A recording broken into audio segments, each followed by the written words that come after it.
It is Tuesday, February 19th, 2019, and this is Bottoms of the Barrel at Shakers on Clark, everybody! I like being here at Shakers. I'm your host, Thomas Bottoms, in case you haven't caught on, and it's Bottoms of the Barrel with an S because I'm plural. It's okay, my first name and middle name actually means twin horn. It was fate. Yeah, I love Shakers. Drink with your friends, or at least I thought I could because I can't drink like I used to because all my friends are in AA. I don't know, I'm a firm believer life is too short to be sober, especially in these trying times. If you want to buy me a drink, you can, by the way. There are drink specials tonight. We've got the $3 domestic bottles, $4 well drinks, and $4 fireball shots. And I like those burning shots right down my throat, I have to be honest. So, if you don't want to drink, go ahead and buy me one. And I'm open to a lot of suggestions tonight. Like, I've been doing stand-up comedy for 10 years. I am tired of relying on talent. I am so ready for the casting couch. Oh yeah, I actually did have a casting couch situation about 5 years ago for a voiceover audition. It wasn't a microphone, but it was a 30-second audition. No one ever asked, do you get the part? Too raw, too raunchy, I don't know. You did get the part, didn't you? Too soon. Last week was Valentine's Day. Yeah. I meant the butt. I ate the weight of my broken heart in cookies and chocolate. And then Friday, February 15th, I got to get double stuffed. Because everything was stale. Yes, I joke about that. I took my boyfriend out for sushi. He's right over here, Mikey Chip. He's filming us. He's highly judgmental. That's just the way he is. And I took him out for sushi because he likes it raw. I am sore from the weekend, I have to admit. I'm sore because I finally got around to doing the 4-hour marathon ultra laundry. Has anyone ever had to do this? You're like, no, I go to the laundromat. It's okay. Pain is pain. Yeah, I learned after going up and down the stairs carrying all those heavy loads of laundry is I can't take my loads as well as I used to. So I'm sore and I don't like that. And I'm sore and I'm still saying I'm gonna do my New Year's resolution of working out. Like I want to lose weight. I'm doing a vegetarian diet. No longer do I put meat in my mouth. Liar.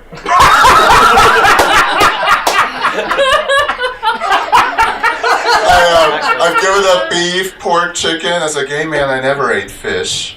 But I just wish there was an easier way to lose weight. I look at anorexics and think, oh God, if only I had that willpower. I look at bulimics and think, oh God, if only I had a gag reflex.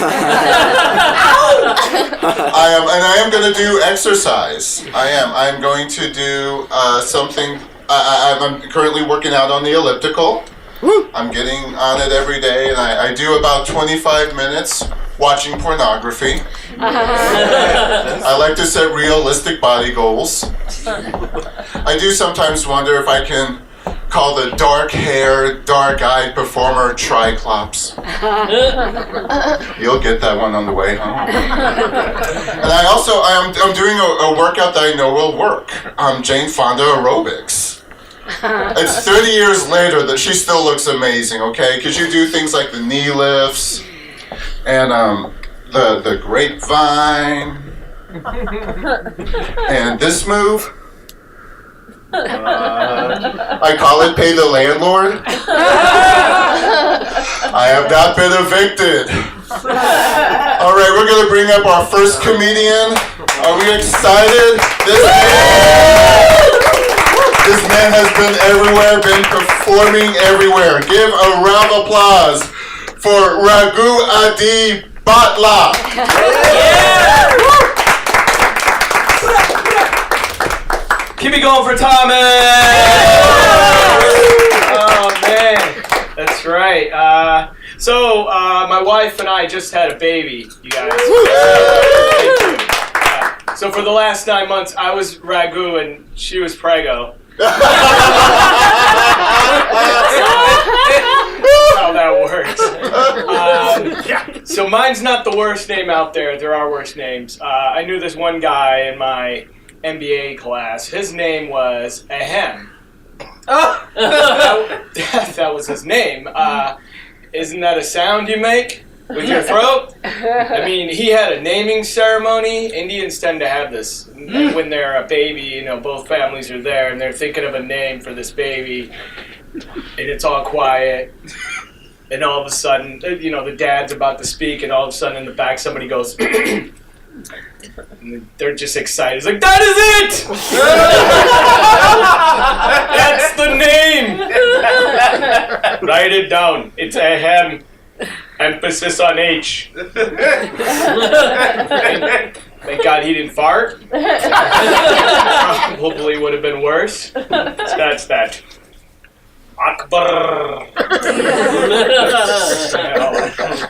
I get a lot of crap for my name. You know, it's the one thing that people always say is, you know, when I say, yeah, my name's Raghu, they'll be like, oh, you mean like the sauce, right? Which you guys were probably thinking too. And I thought, you know, hey, I should do this when I hear names. What's your name? Ralph. Oh, you mean like puke? What's your name? John. Oh, you mean like the crapper? What's your name? Donald. Oh, you mean like the crapper? Wonderful joke. You know, I get a lot of crap. So I'm writing a book. It's about two star-crossed lovers from the suburbs of Chicago. It's called Romeoville and Juliet. So I'm married. We've been married for about almost 12 years now, and we, married people, we argue. That happens, and we decided to do that one thing that, you know, we decided not to go to bed angry. You guys heard that before, not to go to bed angry? Yeah, we haven't slept in 4 days, so we're pretty tired. But, you know, arguing with women is really tough. Ladies, isn't that right? You guys, they know it, that's why they're quiet. I gotta ask, sir, can I ask you a question? Go ahead. Are you good at arguing with women? The finest in the land. He's going straight for a compliment, which is great. It's really tough, you know, because arguing with a woman is like talking to a service representative on the phone. All conversations are being recorded internally for training and quality purposes. It can be used in the future. Advice. My favorite holiday is Christmas. Anybody else? Christmas? Woo! Christmas, yeah. And well, it was different when I was little. I knew there was no Santa Claus right away because my dad would dress up as Santa Claus and he would come down the stairs and I knew it was him because he would go, ha ha ha! Happy Christmas! Announcing the tea and everything. They would give me the cheapest thing on my list all the time. Because cheapness was like a sixth sense for my dad, you know. He would just wake up in the middle of the night and just go, I see discounts. They're everywhere. And then, you know, I thought about this whole Santa Claus thing and I figured, you know, there will never be an Indian Santa Claus. There will never be, you know, it will never happen because the world is not prepared for a brown guy with a beard breaking into people's homes and leaving suspicious packages. It just will not happen. We're not ready. My parents come to visit a lot, and they do this really annoying thing. They compare me to the Indian kids in the spelling bee. You guys ever watch a spelling bee before? Yeah. Same shit every time. Got 50 Asians, 100 Indians, and one really scared white kid in the back row. Just like crapping a brick. Hoping like NASCAR is one of the words or something. I like the part where the Indian kid gets a word wrong because it's unexpected and he walks off stage and their parents give him a hug to the side. You guys ever gotten a side hug before? It's really uncomfortable. As if to say, I like you, but you have really bad BO. And the hug is so they don't beat him on national TV. Yeah. My other favorite festivities is Halloween. Halloween is fun. And when I was little, this is, you already know what's coming, huh? So this is what would happen is, my parents would send me out first, right? We would be the first ones out there. And I found out that was because we would collect all the candy and then come back to our place and then pass it out. It's a good tactic. You guys should learn that. Anybody been to India? No? Oh, wow, that's awesome. That's great. India's cool. I like the shopping there, but I like the shopping that are on the streets because you get all the fake stuff there, you know? The Prada, the Folex, the Jogleys, the Cleveland Brown Super Bowl jerseys. Good stuff. I'm going to leave you guys with this. I love watching movies, but I think that Indians are having the same role all the time, you know? We're always the convenience store owner, the cab driver, the terrorist. We need an Indian James Bond. I think it's time, you know? Because he'd be riding around in his really cool, souped-up, high Camry. And he'd be Agent 007. 11. His next movie would be Dr. No. And his name would be the absolute best because he would go around going, my name is Bond, Dr. James Bond. Thank you guys. My name is Raghu.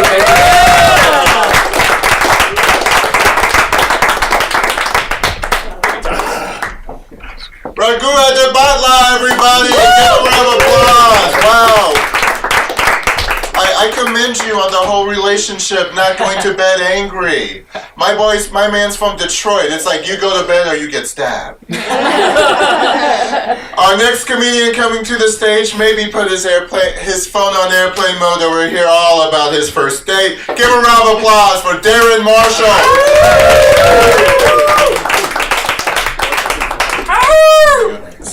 So, how's everybody doing tonight? Thanks for everybody at Shakers. Thanks Thomas. Thanks Mikey. And a big shout out to President Pelosi. Come on now. Did you see how she owned him at the State of the Union? Come on now. Yeah. It's like, you're a bad boy. You know you are a bad boy. I loved it. The president thinks that there's an emergency.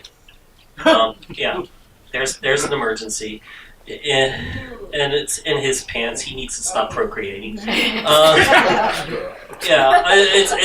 bad. It's bad. Even his kids' choices. It's not good. I host a show on Tuesdays. I just came from News What News, 4 to 6 on Q4 radio. And basically what we do is riff off of breaking news. And breaking news is Sarah Sanders put her foot in her mouth. Yeah, she got busted by Mueller. I know. It's exciting. It's like that smoky eyeshadow only takes you so far. You know. So it's been exciting. It's been a dream for comedians, I guess, this Donald Trump presidency. And actually my biggest dream though so far this year is, I hate to talk about this, but after 5 years of not dating, last year I'm marking my first year of actually dating. It's been 5 years without dating, and I'm actually dating. I know. Give it up. Oh my God. See, here's the thing. I am 54 years old, which is 138 in gay years. And I'm serious. It's like, and at a certain point, you're like, my biological clock is ticking. And it's ticking so hard right now that I can't go within 3 feet of ATF without them saying, "Bomb! Bomb!" Like, no. Never mind. Forget it. Speaking of bombing,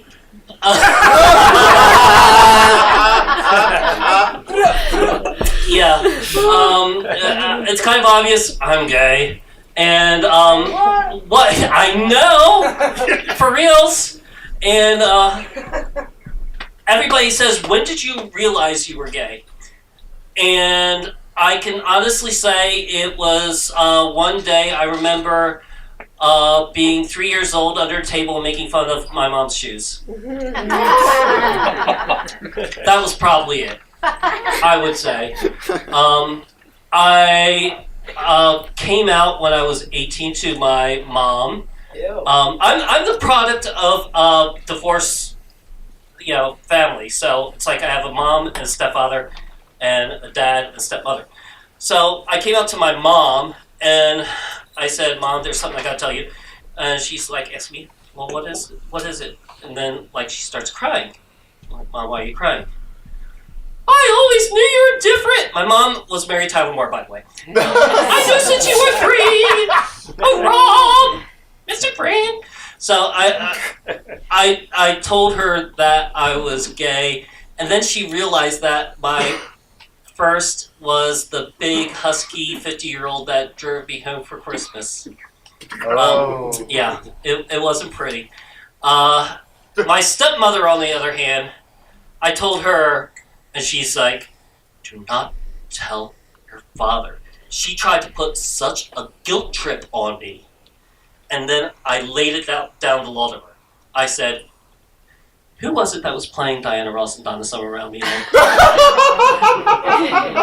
She shut up pretty quick.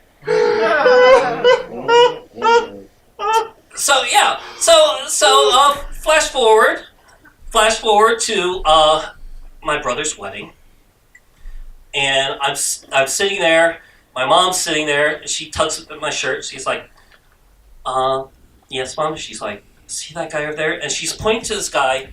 Long, stringy, greasy black hair, a Fu Manchu down to here, about this wide, and I look at her like, "Yeah." She goes, "You like him, don't you?" Oh, and I'm like, "Mom, no." So 10 minutes later, I walk past her, and she tugs at my shirt again.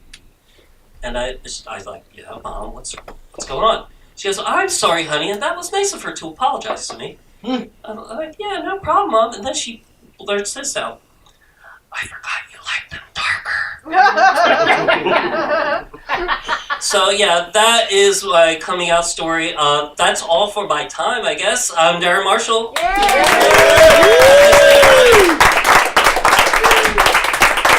Darren Marshall, give him a round of applause. And he has a show on Q4 Radio on Tuesdays, News, What News, 4 to 6 p.m. Central Time, Q4 Radio, AM 1680, Q4.org. Darren, I have to say, I think I knew I was gay when I was in kindergarten. I lived in Window Rock, Arizona, capital of the Navajo Reservation. Yeah, I'm sorry. Yeah. And me and the neighbor boy, we'd go in the mountains and play the Blue Lagoon. Yeah. He would take off his shirt and I'd paint on my eyebrows with a Sharpie. You mentioned your mother pointing out men. I'm dating a man from Detroit, so I have to say that when you live in Kansas City and you're a white guy who is attracted to black men, and your friends always point them out with their fingers, it's a very different situation. Oh, yeah. It's very, very different. All right. Our next comedian, she even spelled how to pronounce her name. And I have to say, it reminds me of a doggy show. So I give a round of applause for Blair Pourciau. Thank you. Hey, y'all. I'm from the South, so sorry, Darrin. Your jokes were lost on me. I don't watch the news. And I moved here from New Orleans, Louisiana. Some party people in the room. I love it. Moved here from New Orleans, and like my least favorite stereotype about the South, though, is all that Southern hospitality. You know, they think we're so nice, so polite to other white people. It's great. No, but like Southern hospitality is not real because it's just a reflex. What does it mean? Like Southern hospitality is about as genuine as saying "bless you" after someone sneezes. You know, like it's real cute, but it don't mean anything. Yeah, and like I know this is true though because like I was mugged in New Orleans, Louisiana. And, like, it was the most polite experience of my life. It really was. Like, this guy ran up to me from across the street, took all of my stuff out of my hands. And, like, my very first reaction was just to go, "Oh, excuse me, I'm sorry." But, like, he took all of my stuff, and his reaction was, "Oh, no problem. Don't worry about it." Don't worry about it. But, like, still took my stuff. And, like, I don't know, like, genuinely where it came from, but just somewhere out of the depths of my Southern soul, as he was running away, I was just like, "Have a great day!" You know, because, like, clearly his day was about to be better than mine. And like I don't know, maybe it's because I'm so approachable that happened to me. Like I have a problem with my face, and it's that like no matter where I go, people always assume that I work there. They do. Me too. Yes, I call it, and fellow sufferers, you'll understand. I call it my resting CS face. Resting customer service face. I suffer from it every day. And like I do work in customer service because obviously, you know. I work at a hair salon in north suburbs of Chicago.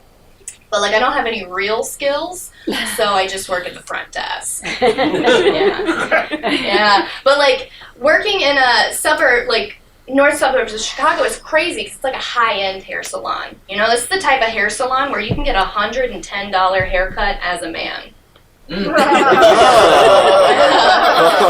that's only if you want that haircut to be an artisanal mullet. This is the type of salon where women named Kale show up for $1,200 highlights that we call balayage. Because that makes it French and expensive. Yeah. We have so many zannied out housewives passing out in our shampoo bowls that every time it happens, we charge them $15 and call it a scalp massage. And they don't notice. Like the caliber of people who are at this salon, like at any given point in time, the contents of our coat closet alone could put several kids through college. Like, there are so many Canadian geese in there that there could be a gaggle. Gaggle is the group term for geese, if you want to look it up. Yeah, working in customer service and trying to live in Chicago is crazy. Like, I don't know how the weather can be this insane and it still be this expensive to live here. It makes no sense to me. Like, I get why California is expensive. I would pay extra for sunshine, for sure, at this point. But I find myself now, like, applying for part-time jobs, you know?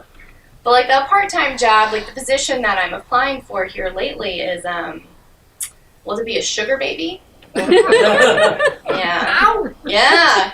Yeah, I've been trying to... And the thing is people people told, like, these women told me, they were like, you can get paid to hang out with really old dudes. And I was like, I think I'm qualified for that position because I've babysat before. You know, like, there can't be much of a difference between changing a Depends and a Pampers. That's what I'm saying. And, like, so I did set up a profile on seekingarrangement.com. But, like, I did not know how to market myself on this particular website. Like, I went through a couple different taglines to, like, represent myself. And I tried at first, I was like, submissive Southern belle. Yes, sir. But I was like, I'm still a feminist, right? Needs to be a little more bite to it. So I went for, sadistic Southern hussy. Yeah. I killed the alliteration for that joke so we could keep it on the radio, you know? Let your minds wander. Yes. But it worked. I got a bite. Yes. I got a bite. This guy was like, I'll give you $3,000 a month for 1 to 2 visits a week. And I said, clarify visits. And he was like, at first we'll just date. I just want to get to know you. But what I'm really looking for is for a woman that I can tie up and tickle every portion of your body with my tongue. And I was like, $3,000 a month. I have done worse for much less. For much less. And he was like, that's what I'm looking for, but I do have one thing to tell you. And that is that currently, I'm on a knee scooter. And I just need to be treated like a man.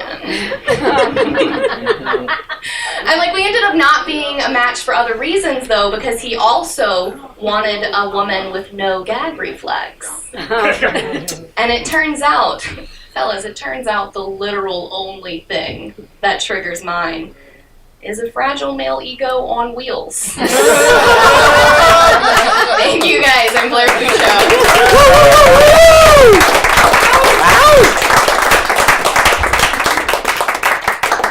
Blair Pourciau, everybody, give her a round of applause.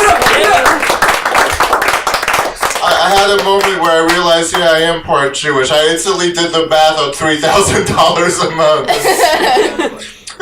It's about 2 days' work. It's not that bad. I respect you. No, you got it. You can sell it. I am, God, from New Orleans. Round of applause. It explains her heavy sweater. I went to New Orleans in March, one year in March, and it was wonderful, and I loved it. It was like 50 degrees, 60 degrees. It was really nice. And then I went on a Labor Day weekend. I finally got to the French Quarter Saturday night at midnight. It was 85 degrees outside. Wow. 90% humidity with a breeze. I was dying, but the locals like yourself, the friend of mine who does not own an air conditioning, she was like, oh, it's so cool. It's so cool. So that's when I learned I can't move to New Orleans. It's too hot. Give a round of applause for our next comedian coming to the stage, Darren Marganski. All right. Great. It's good to know that my whole first joke was about the weather here compared to where I'm from, San Diego. So that's always works out perfect. I was going to talk about that for like 3.5 minutes. But I guess I should change that up on the fly real quick. It's true though. It's crazy, man, seeing all this snow on the ground. I'm ashamed to admit I've actually paid for ice in my life after I moved here. You just bag this stuff up and sell it, dude. Californians will buy it. That's crazy. Pure Chicago snow, made in the USA. That's hot right now. Yeah, I just got a my first winter jacket. I got this nice down jacket. It's great, man. I love it. It keeps me warm. The only problem is it gets feathers all over my clothes. I don't know if you could see them. But wherever I go, it looks like I just left an 18th century public shaming. It's pretty embarrassing. But not as embarrassing as the guy that got tarred and feathered, I'll tell you. I live with my girlfriend now. We moved out here together from San Diego. We live together now.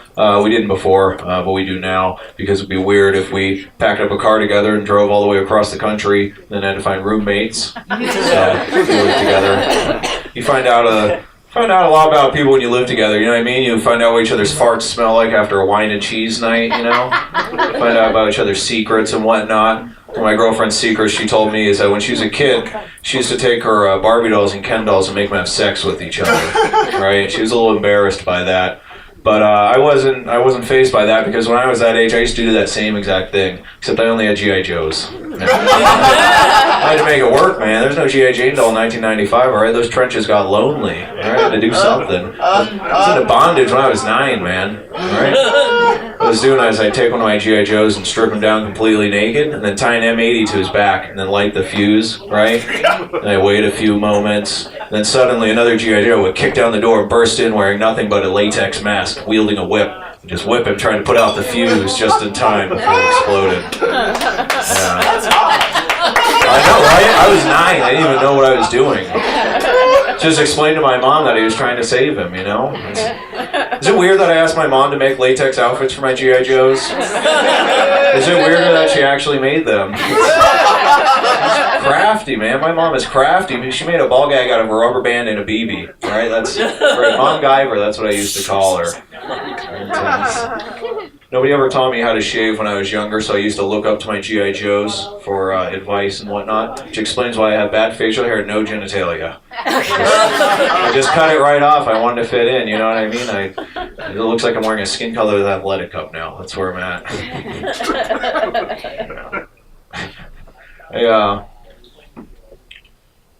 I just moved out of my mom's house. It feels good to get out of my mom's house after 28 years living there. There's no 4-year college gap either. I rode that thing straight out for 28 years, baby. Yeah. Got it going, man. I finally got out of there. I had to clean all my stuff out of the garage.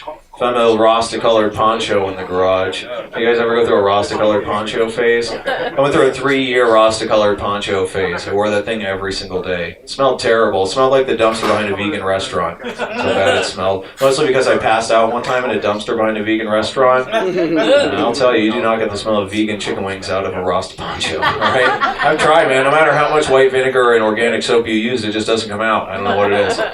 Flavor just sticks, man. I stopped wearing that poncho a while ago, but I'll tell you, my personality never took off that Rasta-colored poncho. It just stuck, man. Just a pothead through and through. I've tried other drugs too, nothing quite got me like the weed though. I even tried cocaine, never quite got me. I tried 743 times. It's never quite got me, you know? California's getting crazy with the weed though, man. My mom's a pothead now because it's legal, so she smokes weed. She's investing in cannabis and all that. She's full-blown pothead. She's like listening to Bone Thugs, rolling up Swisher Sweets. It's crazy, man. Smoked a blunt with my mom. That's crazy. She's wearing my old Rasta-colored poncho, going to Dead & Co. shows, man. She can go to both shows too because she's an adult. She can afford the tickets. That's crazy, man. I got mine for a Christmas present. Yeah. Mom's a pothead. It's crazy, man. It's weird to admit, man. I've never even seen my mom drink alcohol, and now she's smoking weed. I don't know. It's Ow! Yeah, right? Ow. That's what I don't know. All right. Getting off track here, you guys. I had a fun New Year's. I went over to the aquarium. You guys been to the aquarium before? That's a great place. I mean, I eat some mushrooms at the aquarium. And I'll tell you, that's a great combination, okay? Mushrooms at the aquarium. It's like $15 for a ticket to get in, another $20 for a bag of mushrooms. I'll tell you, that's a fantastic combination. If you haven't done it, you gotta do it, man. It's crazy. It's a life-changing experience, I'll tell you. If you guys don't know where to get any mushrooms from, here's a little secret. Don't tell anybody. But you just kind of go around the back of the building there and just kind of look around in the bushes and stuff. You actually find a guy there who sells mushrooms. I'm that guy, okay? Just look for me. I'll hook it up, man, all right?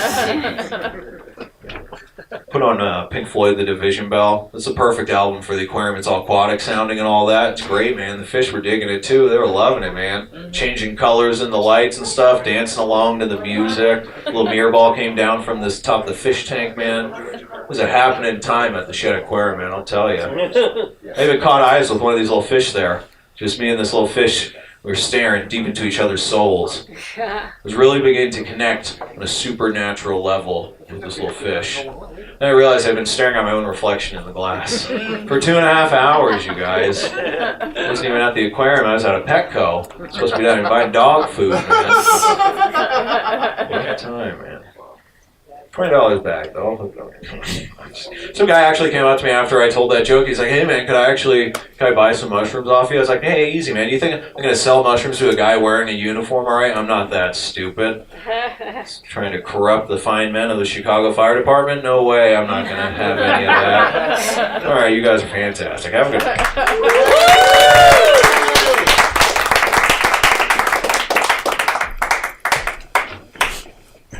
Ready? Yo! Yo! Keep it going! Yo! Shut up, Darren. I got a question. You were talking about you played with Ken and Barbie dolls when you were a kid? G.I. Joe's. G.I. Joe, your sister played with Ken and Barbies, right? A girlfriend. Were you listening to my... No, I just listen to certain words.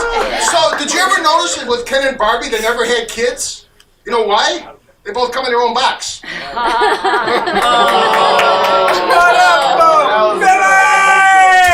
Shut up! Yo! And you were talking about, you made a comment about your coat closet?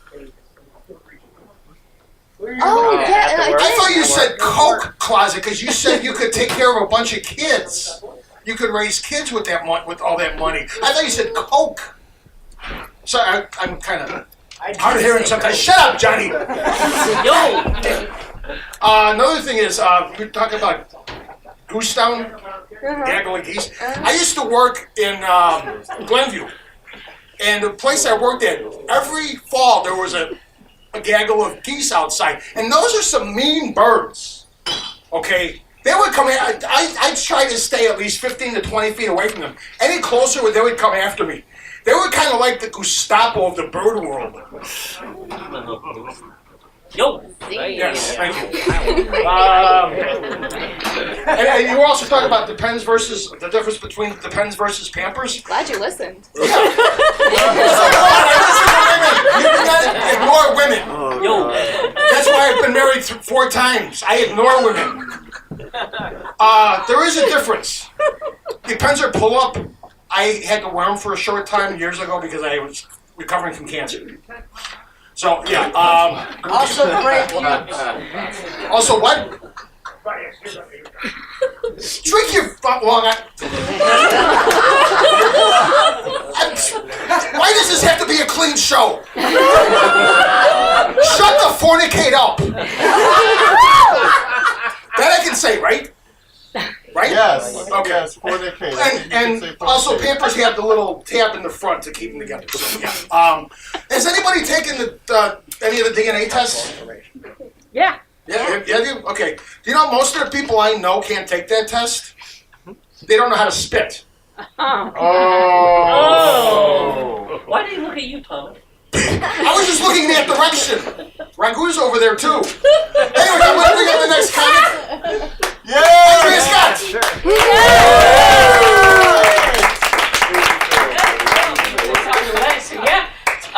My mother and father-in-law have taken us on 4 cruises in the last 6 years to Bermuda and July.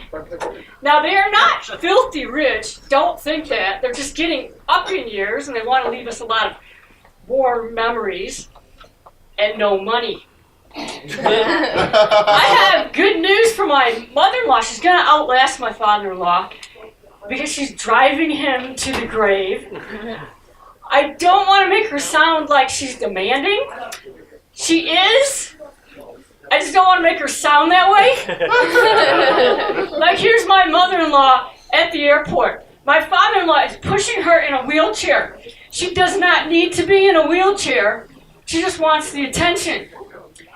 So this guy falls in front of her in cardiac arrest, and she's like, oh, just go around him. How dare he have a heart attack while we're on vacation? Where are the paramedics when you need them? Why can't they get here before this stuff happens? So you leave out of this big dock in Manhattan. It's like a big hangar with concrete floors, and there are like 2,000 people standing in line just to check their passport in and fill out forms. So there are like 2,000 people on this ship. We get out into the ocean. The name of the boat is the Escape. Good luck with that.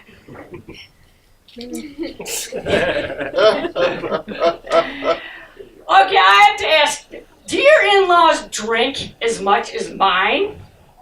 Because you get on this ship and they make you do an orientation. You have to do a safety evacuation event where they put you through some training. You know, in case like the Titanic or something, you hit an iceberg on the way to Bermuda in July. So they make you watch a video, and there's this guy walking around with a megaphone, and he's like, no drinking during the video. No drinking during the video. That's 4 minutes without alcohol. 4 minutes. You should have seen the look on my sister-in-law's face. I'm like, Susie, chill out. Pretty soon we're going to be on land. There really is a place where they're making it faster than you can drink it. So then I start wondering, because we're in Bermuda, we get to Bermuda, and I start wondering why people travel 20,000 miles to go someplace when you can do the same stuff at home. You can have the same fun at home as you can have in Bermuda, but you're traveling a long ways to get there. So I'm like, I'm thinking, why do people do this? What is the big deal to be someplace this far from home? So I go in my stateroom, and they have this article there, and what it's telling me is that there's all this fun stuff to do in Bermuda. But by the way, why do they call it a stateroom? A stateroom is a French word for I traveled a long ways just to sleep in a room that's smaller than my underwear closet. But here's the thing, Bermuda does have a unique history, and you have to experience it, because it's like 600 miles off of North Carolina, and in the olden days, in the days of the colonists used to come over and they would try to avoid Bermuda because it was a go-between between England and the New World. So they're over there avoiding the island of Bermuda because it's surrounded by coral reefs, and if you crash, you shipwreck. Well, so they tried to avoid that, but one time a group of colonists did, and they realized, hey, the place isn't so bad. You've got produce, you've got a temperate climate, you've got a lot of wildlife. We'll claim for the King of England. Then we'll invent civilization by putting a Starbucks on every corner. But that didn't happen because you have to spend a lot of money just to get a cup of coffee in Bermuda. It's like $40, and people are like, no, we'll go over here, we'll go to McDonald's, and we'll only spend $35 on a cup of coffee. 6 minutes already, wow. So, am I the only person that goes on a trip and does not care to see the tourist attractions? Because I'm really not into it. I actually grabbed one of those tourist brochures that said, wow, Twilight Cruise with appetizers. There's something you can't do in Chicago, especially the part about being near a large body of water. So I come back from Bermuda, and invariably somebody asked me if I had a good time. Well, yeah, I did. Well, I've been to Bermuda 4 times. So they want to go, would you do it again? Actually, the family trip this year is in June, which is very different. We're going on a cruise to Bermuda. It had to be like 5 months to tell my father-in-law, no thanks, I'm cruised out, but I'll take the cash. Yeah.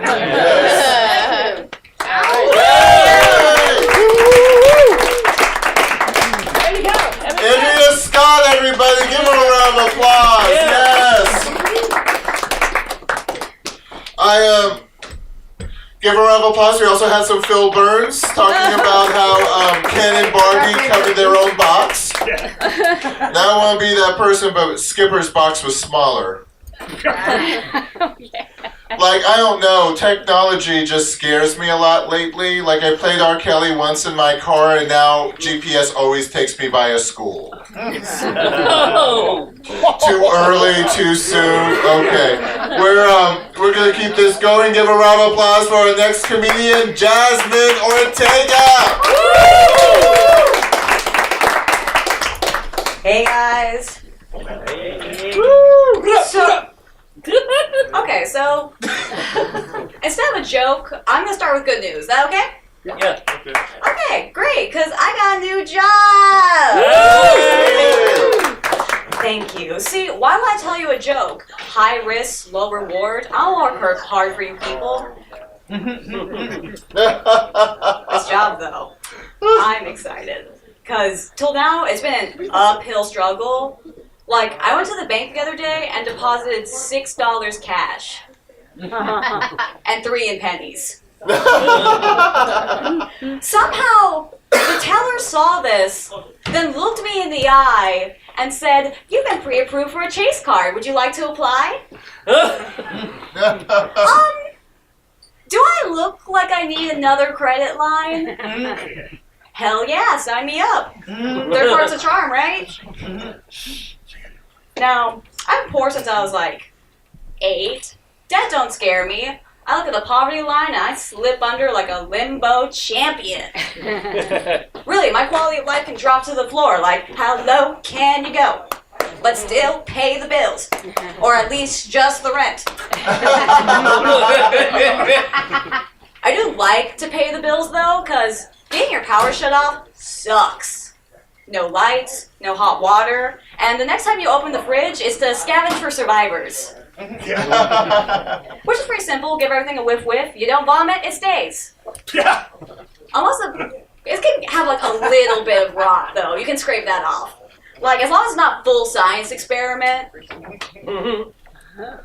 See, it's funny. I wanted away from all that, so I went to college. Everyone said it was that some kind of get out of poverty free card. Why do we lie to poor kids like that? Like, isn't our lives hard enough?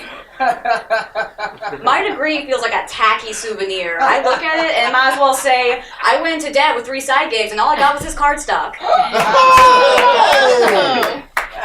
Like, I still haven't done nothing but terrible jobs, before or after degree. Anyone else have a terrible job? Okay, like residents. Thanks. You back there, what job do you have? Domino's pizza delivery driver. Shit! I'm not even trying to top you. Get off him. But I will say, I used to be a hooker myself. You want to hear the worst job I ever had? Yes. Working at Chipotle. I would so much rather blow a stranger in the back of a snowed-in Buick than give another child gluten-free tortillas. It is a joy to hold a man while he sobs that his wife's not enough. When compared to serving quesadillas 10 minutes after closing. And I will gladly mount one last all-cap, no-shaft micro penis. Ow! Oh. If it means I never have to roll another wet, sloppy burrito. I mean, just meal gringos, there's rice in it for a reason. Now, I know I'm a little cute for a hardened whore.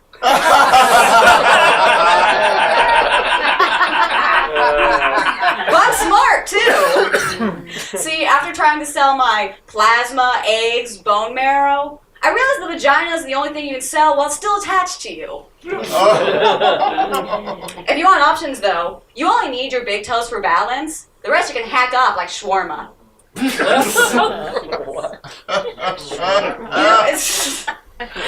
I started stand-up, I thought I'd have material forever. Like Halloween, come on. But it was great. I always thought, Conniving Skank is a brand. I got this. But I'm pretty cautious now, because I'd always get this old, gross guy who'd come up to me after shows and go, "All right, sweetheart, what's made up?" Why would I make this up? Like, do you think I went home after a mic once and thought, sluts are funny. I can assert dominance and be sluttiest of them all! I wish I had supervillain confidence like that.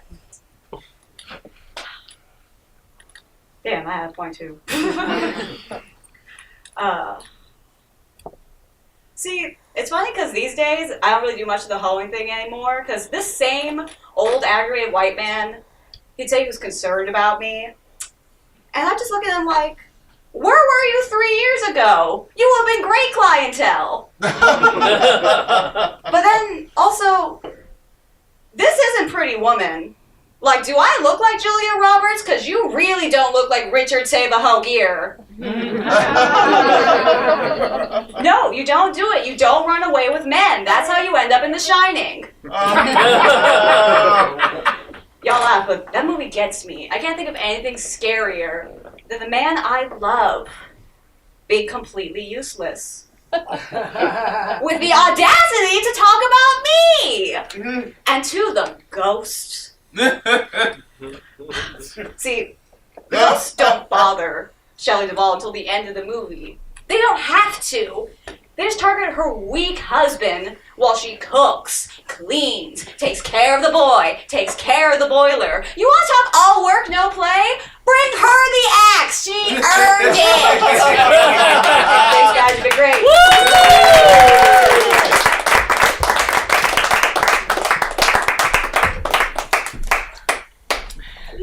Keep it going.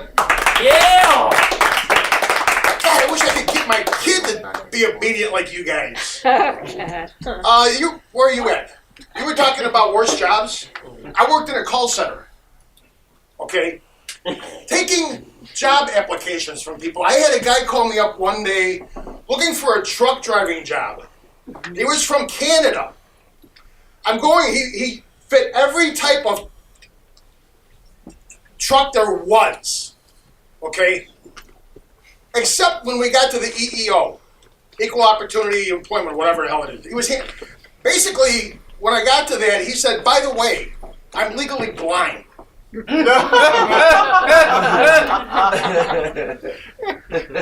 my mind, I'm thinking, what is your dog going to drive the truck for you? You're blind? Why are you applying for a truck driving job? What do you think? You're gonna be Trump's chauffeur? Oh. Yeah. And somebody mentioned earlier about Trump's emergency. What emergency? The only emergency, you know where they ought to put the wall? Around the Oval Office. And cut the phone lines and put a cell phone blocker on him. Who needs that to read those tweets at 3 o'clock in the morning? Not that I'm up at 3 o'clock in the morning. No, I am not. But come on, we need to get him out of office ASAP. And by the way, next week is next Tuesday is Chicago voting, mayor and aldermans and all that stuff. I'm an election judge. Now, people can ask election judges to help them, but not who to vote for. I had people ask me that for the midterms. Who do I vote for? There's a thing called TV. There's a thing called the internet. There's news. Yes, there are newspapers still out there to read. Read. If you're stupid, go home. And this is a bad segue. I'm sorry. Anyways, I'm going to bring up the next comic. Ruth Ruhnke. Yeah!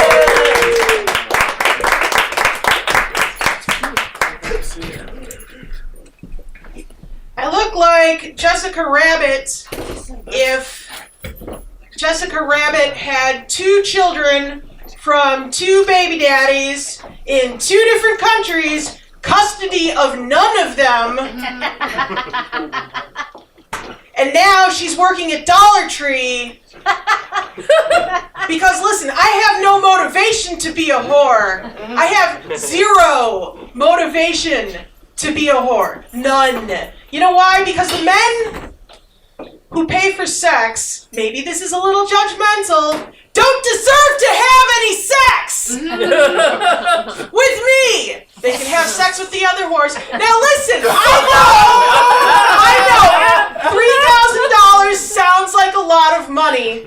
And if someone told me, because one of the ladies was up here earlier and she was talking about this, and it was like, damn, $3,000 to get tied up and tickled and like licked from like head to toe. First off, gross. But second off, $3,000. Damn. That sure beats $12 an hour doing the job I do.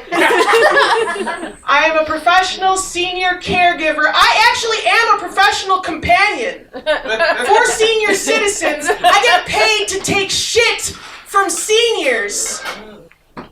Why am I not making $3,000 per visit? What the fuck?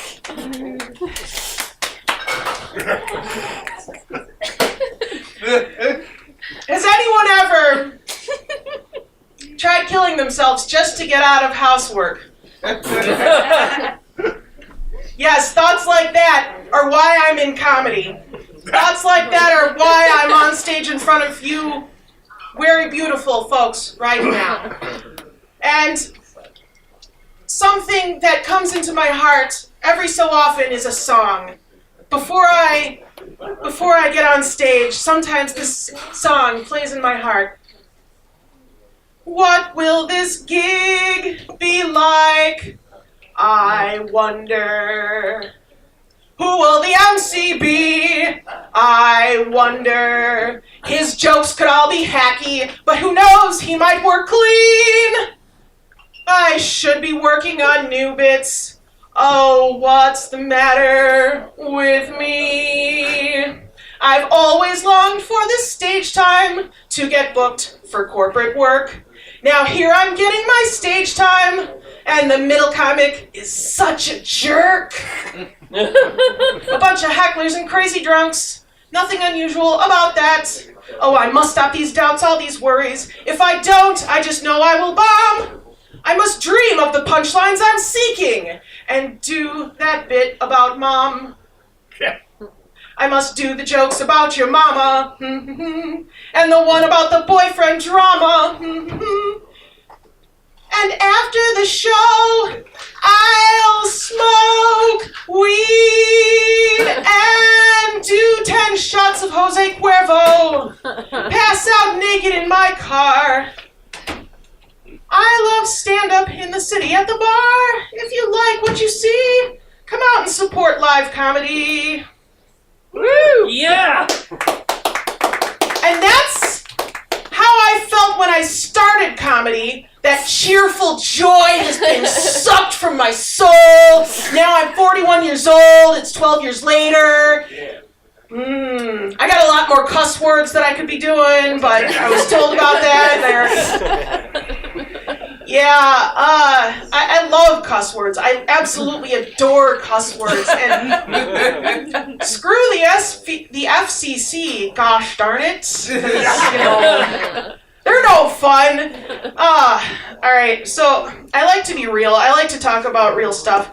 And there was a job. This just popped into my mind just now. I don't know why I'm talking about it. Wasting your time with not jokes. I worked for a company called Elite Remodeling, and this guy, during office meetings would use the F word, just like continuously using the F word over and over again. It was just the most hilarious thing to me. Just like, the F word in comedy? Yes. The F word in corporate meetings? Probably not. I was laughing at him the whole time. He was a very good-looking man, but he was really dumb. I had a sex dream about him once. It was forgettable. It's just not a memorable sex dream. How much time do I have left? Man. So I did leave Chicago and I went to Canada, and they told me I couldn't go back there for a year because I screwed up. if you ever have, a life choice to make a child in another country, get your paperwork done first before you create a human life. Hire an attorney and immigrate and do that first before, because now I really do have a child here in the United States and a child there in Canada, and he's got some sweet benefits. That kid, he had his one lucky kid. So I don't know. I've got some life choices. I want to stay in my relationship with Jesus, even though he's constantly kink shaming me and judging me for all the porn I watch. I still, you've got to love Jesus. Those abs, like seriously, this guy, he's just too sexy. I can't give him up. I can't quit you, Jesus. I can't quit you. I can't quit you, Jesus. Okay, that's it. I'm going to end on, I can't quit you, Jesus.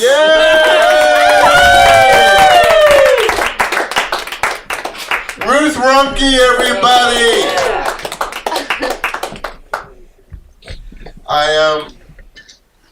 I don't know how to say I can't quit you, Jesus. I can't go to church on Sunday and spend the whole day at Steamworks afterwards. I can't spend the whole day kneeling. I'm not that person. Ruth Ruhnke. We're going to give up a round of applause for our next comedian. He was on my radio show, Bottoms of the Barrel, last Saturday. Reach out to me individually if you're interested in being a guest. It's current events with a pop varnish. We talk about what's going on in the world, and then we play songs that remind us what's going on in the world. And we talked a little bit about how I can't connect with this modern society. And we did a cover wars of I Can't Get No Satisfaction. The Rolling Stones versus Devo versus Samantha Fox. Oh, Lord. Give a round of applause for Dan Goldrosen. Yeah!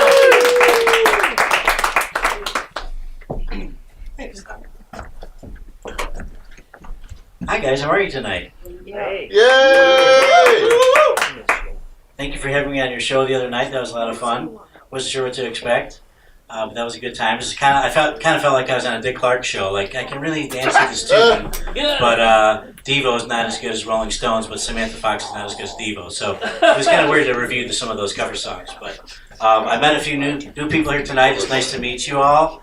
My name is Danny G. It's hard to meet people these days. We're in a strange time period because everyone's addicted to their cell phones, which, guys, I'm right here. If you can look at me. I appreciate you. Just for a minute, take a break. I appreciate it. I'm addicted too. I don't drive and look at my phones like some people do where I swear at them. Can't swear right now, but you guys know what I'm talking about when people are driving on the highway, they're looking at their phone. And it's hard to meet new people these days. And, I gleaned a little bit of wisdom from looking at my phone and the internet, which is, you can't download enlightenment, ladies and gentlemen. You just can't. You sure can upload a lot of porn, though. We all upload a lot of porn, but you can't download enlightenment. But if you've uploaded porn the last 48 hours, just give a hand. Come on, guys, be honest, give a hand. Left or right, it doesn't matter which one you want. Anyway, we'll accept it. I'm not judging, But I tried the online dating sites. I'm a single man. I tried that for a while. It didn't really work too good. Sometimes a couple dates, but it's usually a surprise. Somebody's disappointed. I'm disappointed. She's disappointed. And it's hard to meet people that way. And, you're judging people based on what? Your little tiny thumbnail picture, right? You're judging someone based on their little photo. And if you don't have a shayna punum, which in Yiddish means a pretty face, it's hard to succeed on online dating, and people are judging you because of that. And then even if you have a pretty face, still you meet somebody, and then there's that surprise when you meet your date, and their skinny years and 75 extra pounds are well behind them somewhere, and that's a surprise. So it's difficult to judge people based on that. So I was thinking, why don't I solve the problem, start my own kind of social media dating app? And so it's not developed yet. I'm starting to work on it now, and the idea is basically that you can post anything you want, but all the photographs you put up have to be from the neck down. You know, because that way, you know, you're not judging based on their face. It's all from the neck down. And so people are basically judging you based on your ass and your personality, let's face it, which hopefully is not the same thing. But I think I'm going to call it, you know, Butterfacebook. Probably is going to be the name, Butterfacebook. And it's going to come out in a couple months. Thank you.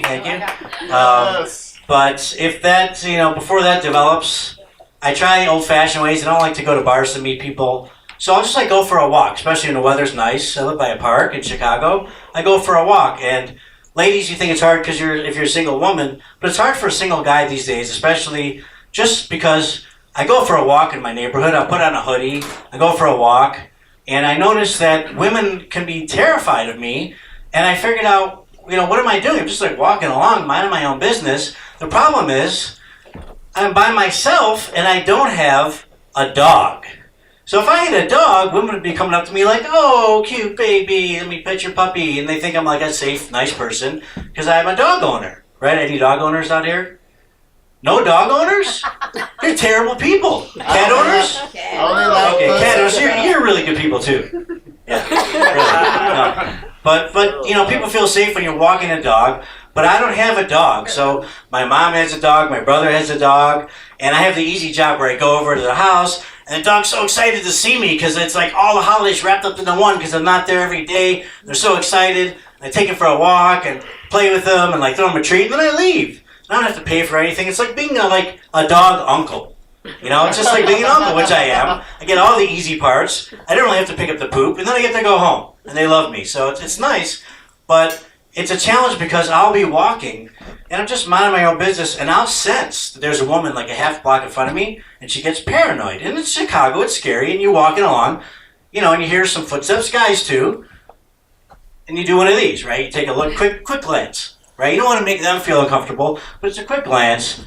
And then if you hear footsteps and they're getting closer, what do, ladies? Like, you start to speed up, you walk faster, you know, maybe you cross the street, but that seems to backfire for me because I'll get uncomfortable knowing you're uncomfortable because you think I'm following you, but I'm not following you, but you think I'm following you, and I know that you think I'm following you. Are you guys following me? So I'm like walking along, and so I'll try to preempt this discomfort because I don't want to get too close and make somebody nervous. I don't want anyone frightened of me.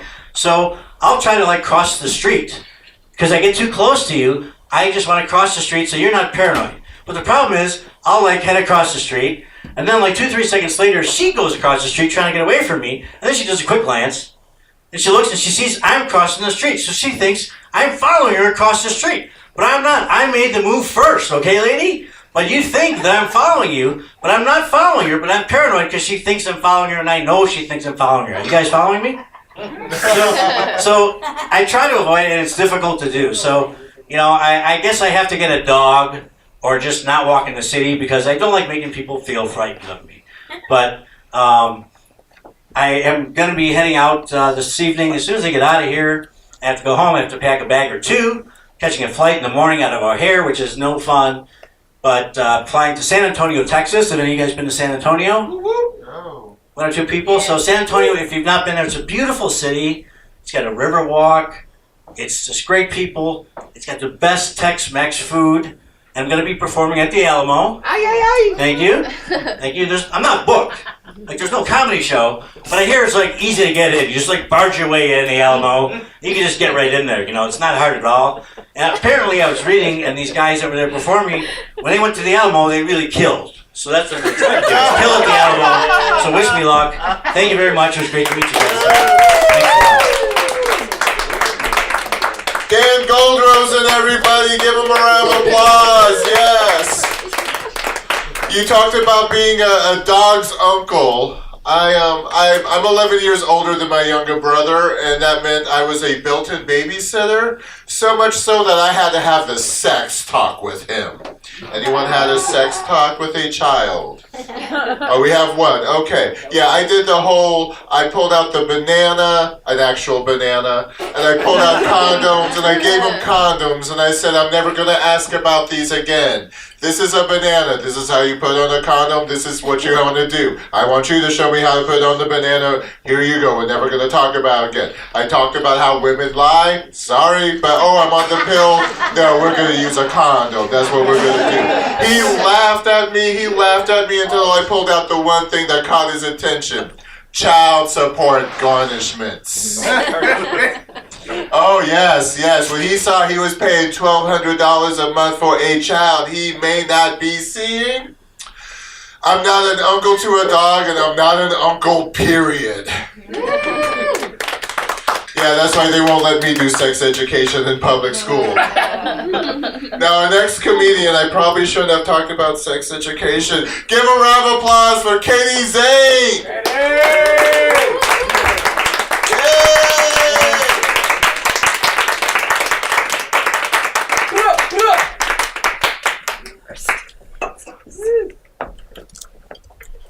I'm the absolute worst about walking on stage. I never know that I'm about to be called, and I'm like, hold on, I gotta do 3 million things before I go up there. Phil brought up being an election judge, and I'm gonna be one as well because I'm a broke comic, and they're offering people money, and I know at least 5 other comics that are doing it too. But what I think is funny is that they were they make it you have to read 3 pages of all the things that you agreed to do this, but they're taking anyone. I stole Pop-Tarts yesterday. I'm gonna be an election judge next week. I mentioned that I'm poor, that's why I stole Pop-Tarts, that's how that happened. Let's see, I am gonna do a couple of not planned things. Mostly because I want to talk about something that's not quite a joke, but is funny. So when you think you've had a really bad day, you're like, things just keep not going your way, bad things keep going down, and I didn't know the angriest I could feel as an adult until yesterday. And I did this by crapping my pants. Oh! In my own apartment, on my own bed, 15 feet from a bathroom.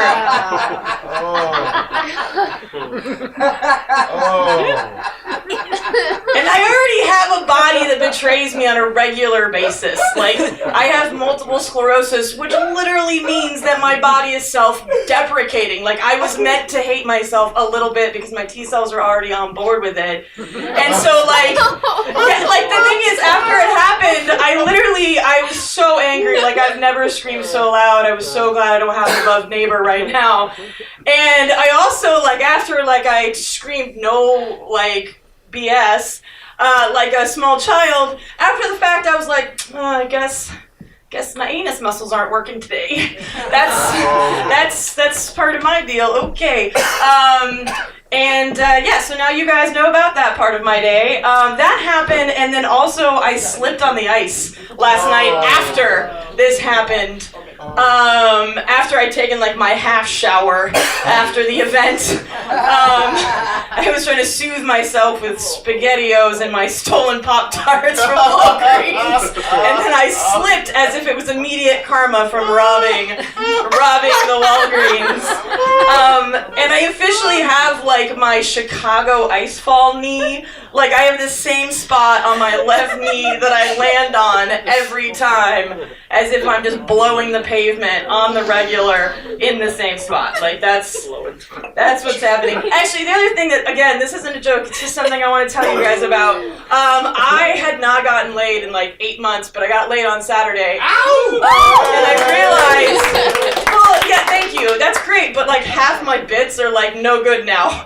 I had a lot of bits about not getting laid, and I'm like, oh, sorry. Dang it, I thought I'd get all the way through the set without messing that up, and I did not. I'm so sorry. No, but I realized, I actually have to, make a huge diet change. Not because I want to be thinner, but because I want to be healthier. And I've also decided that, part of my diet change is just to, also, I don't want to go back to the gym. I've been paying for Planet Fitness, I think, for, 2 years. They've taken 240 of my dollars. I need to stop giving them money. But what I'd rather do instead is just have sex. Because when you have MS, and you always have to be on the bottom. Like, that's like doing sit-ups for like 40 minutes. And I think that's going to be my plan going forward. Like, Pilates be damned. I'm just going to fuck from the bottom. Dang it, I'm so sorry. I'm so sorry. At least this is recorded and you guys can bleep our curse words out. It's not like when we're on the radio. Okay, so the next thing I want to talk about is, so recently I found out that hyenas have pseudopenises. And you're like, what's that about? What that is about is it literally means that hyenas evolutionized anti-rape devices built into their bodies. Which means, like I said, anti-rape, which means that no male hyenas can get one over on the females hyenas in the society, which means it is a matriarchal society. Yeah, exactly. Where like the men have to get, like literally the men like drive around in scraps. Actually, wait a minute, men already kind of do that now, don't they? Like they go around looking for scraps. But I've decided that like female like human beings, like what we're doing is we're trying to get on board. We're here, I'm telling everybody about the hyenas, and my encouragement to you is that I'm pretty sure that the fupa, fat over vagina, or fat over word I can't say, but you guys know what I'm saying, is the new evolutionized anti-rape device. Because when I get down like this, there's absolutely no rape happening. Like, and I can do this forever. Like, people see my cane, I'm disabled, they're like, no, we can certainly rape her. No, you can't. No, you can't, because I can do that for like 25 minutes. Yeah, that's what I can do. That's how I'm never going to get raped. That's not true, actually. Anybody can, because you know who does raping? The people who are doing the raping. I have no control over what they're doing. So don't rape. I don't know why that just came out of my mouth. I'm so sorry. All right, so to wrap this set up, I'm going to talk about how I am overcompetitive. I am really overcompetitive to a degree that I think is a little special, and that's why I want to talk about it. I recently, a couple weeks ago, I overdrank. I pulled a rookie move. I'm actually going to be 35 on Friday, and I drank like I was like 22. And I got so drunk that I was on the floor at the Annoyance Theater, like next to the bathrooms. And it turns out when you're in that state and not at your own house, you have to go to the hospital, like legally. And so I got to do that, but that meant that paramedics came and strapped me in some weird chair and then took me outside without a coat, which was mean. But then also was asking me a bunch of like questions, and I'm really competitive, okay? Like they were like, "What's your birthday?" And I'm like, 2/22/1984. And then they're like, "What disease do you have?" And I'm like, "Multiple sclerosis, arthritis." I've had a lot to drink. I don't know all of them right now, but there's a lot of them, and I'm gonna forget them. And this leads me to a thing that recently happened. So on the way to a Tinder date, I want to put down this cane because I don't want to hold it anymore. It's not gonna stay up. But on my way to a Tinder date the other day, I get a call from my doctor, and they're letting me. They're like, "Ma'am, we're just letting you know we have the results from your pap smear." And I'm like, "Okay, go for it." And she's like, "Well, everything looks really great and normal, but you do have HPV." And at the end of that, she says it really serious, but I'm like, no, that's fine. Is it the cancer-causing kind? And she's like, hold on, I need to put you on hold. Like, she didn't learn that before she called me to tell me about it. So she puts me on hold, and then I'm sitting there, and she comes back on. She's like, no, it's strain da-da-da-da-da-da, and that's not what you have. And I'm like, okay, great, thank you so much. And then I start telling her like way too much information about myself, and then she's like, I don't know what you're telling me all this. I'm like, I just felt like the doctor should know. But the reason why I tell you guys this is that finding out that I had HPV makes me feel so much closer to my peers. And think about that, because almost everyone in this room has HPV, and I feel a lot closer to all of you because of my diagnosis. And I say this because I have herpes, and I've been on like my little sad herpes island for freaking years, and now I get to be on HPV island with everybody else. And when I play my disease game where I'm overly competitive, I'm always going to win, because at the end I can be like, I have HPV. I've been Katie Zane. Thanks so much. Yay.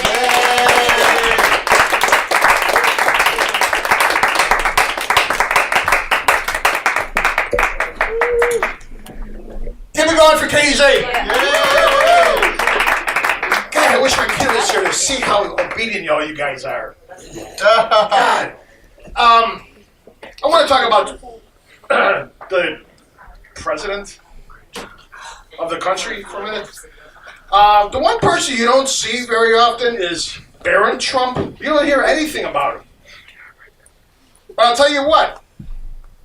I watch a lot of Criminal Minds and CSI, and I used to be a cop in the Army, and I kind of know what profiling is all about. If Donald Trump gets impeached, that's going to push Barron off the deep end.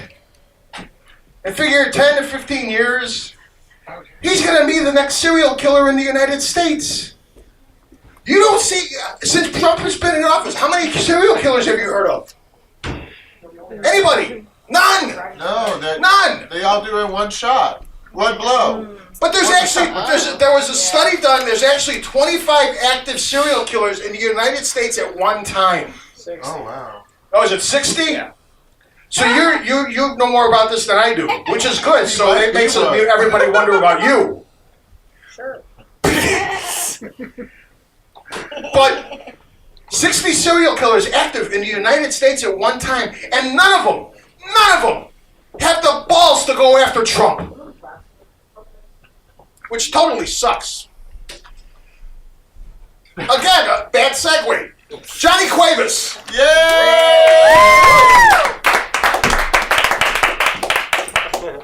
Oh, Lord. Give it up for Phil Burns, ladies and gentlemen. Phil Burns, he refuses to introduce himself. His name is Phil Burns. My name is Johnny Cuevas, and I'm very grateful to go after Katie Zane. Katie! Ow! Katie, whose second joke was a rape joke. And I was like, oh, thank God she's not going to end on that. And then I immediately regretted that thought. Oh, yeah, HPV and herpes. Yeah, that's probably... Anyways, my name is Johnny Cuevas. Great to be here. It's great to be here. If you guys can't tell by my name or my last name or my face, I am a Latino. Yeah, I'm a Latino. As a matter of fact, I'm a first-generation Mexican American, which means both my parents, who are citizens, I don't give me that look, who are citizens, came here and they spoke Spanish, which means that I had a point in my life where I had to go to school and translate for my parents when they talked to my teachers. Like, do you understand what that means? That means I get to tell them whatever the heck I want. They're like, that's right, Mom, I'm so smart. They said I'm so good, I gotta come to school for the rest of the week. And call it a suspension.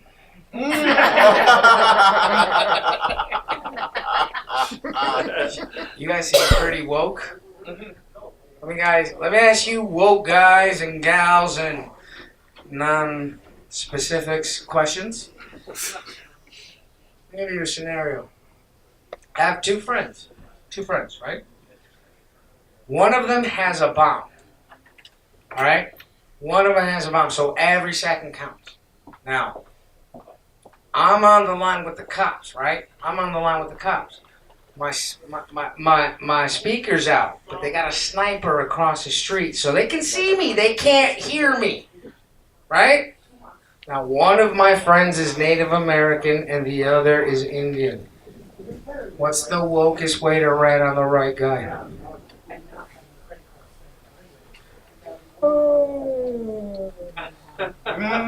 We don't call 911. You know what I'm saying? I'm just saying which one. All right, that's cool. That's new. That's new. These are all new. All right, let's go to something a little bit more lighthearted. Do you guys say GIF or do you guys say GIF? Yeah, GIF. Awesome. Does anybody say GIF? You say GIF? All right, let me tell you why you're a racist.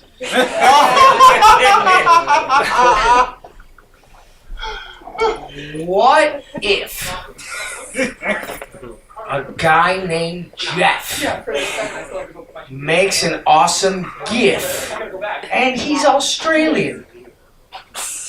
Did you see the new GIF from GIF? What did you say to me?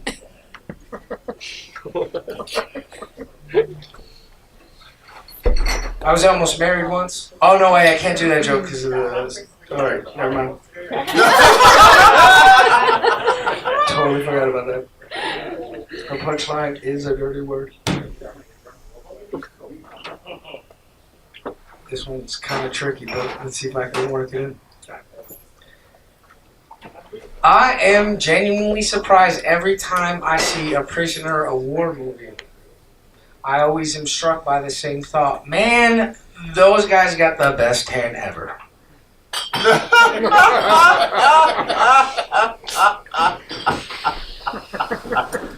Having a tan is very important to me, because I'll tell you why.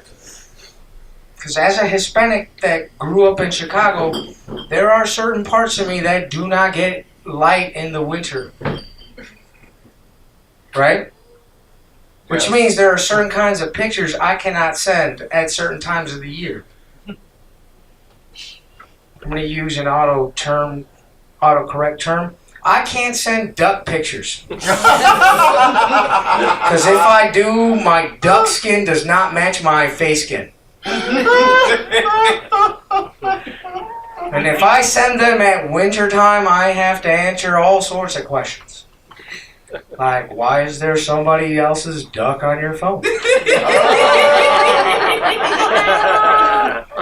Also, can I get his number? I'm like, you had it, it's mine, it's my duck.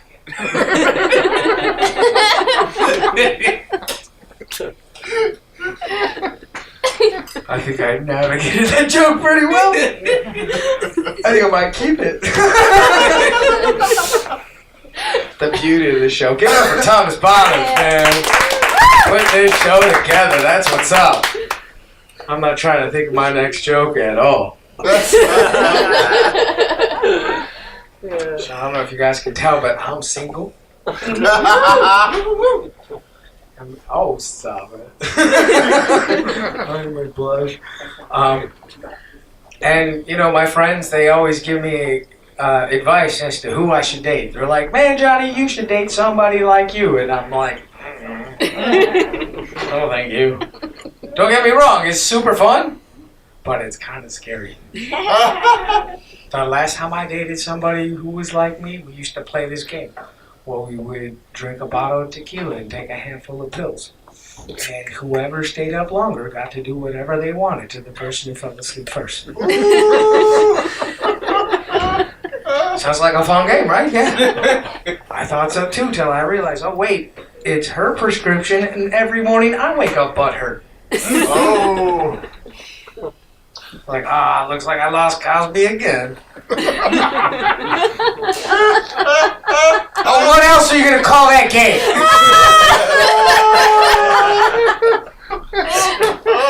Like, why is there a condom on that beer bottle? And why is it on the bottom? That's just mean. Did you take pictures? Alright, cool. Alright, everybody, my name is Johnny Cuevas. Give it up for Thomas Bottoms! Johnny Cuevas, everybody! Blessing us here tonight. He just did a week stint at Zany's in Rosemont. Give him a round of applause. Chicago! Oh, Chicago! I performed there once. They won't have me back. That's why I did all new jokes. I got tired of my new ones. Good thing you didn't say it before. Now, Johnny, I took a note. Yeah, you talked about your really bad situation. I was one time invited over to a friend's house to meet his new roommates. I showed up and we live in Chicago. I don't want to be that person. In case you New Orleans people don't understand. We live in Chicago and I saw them like 2 weeks ago. I walked in. His 3 new roommates were all in their boxers. I'm like, oh, okay, is this where I get Kavanaugh? Too soon, too early, I don't know. Give a round of applause for Katie Zane. I want to thank her for being open about the HPV. because I've been there. I've been with a guy, and we've had to have that talk afterwards. And I'm like, oh my God, is it herpes or bed bugs? Yeah, I know there's no cure for herpes, but bed bugs have a much bigger social stigma.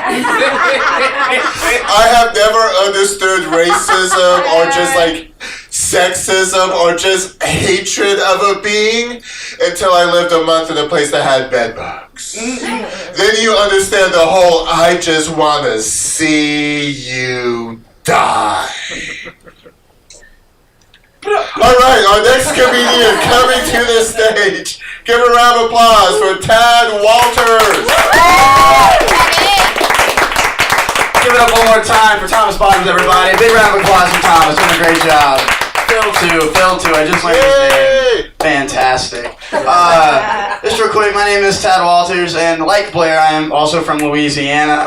What up, dude? How you doing? Just real quick, Blair's pretty familiar with this little thing we do down there in the bayou. Alright, a little call and response. So when I say Louisiana, you say fast. Louisiana. Fast. Louisiana. Fast. Louisiana. Fast. Y'all, that's the Popeye slogan. Yeah.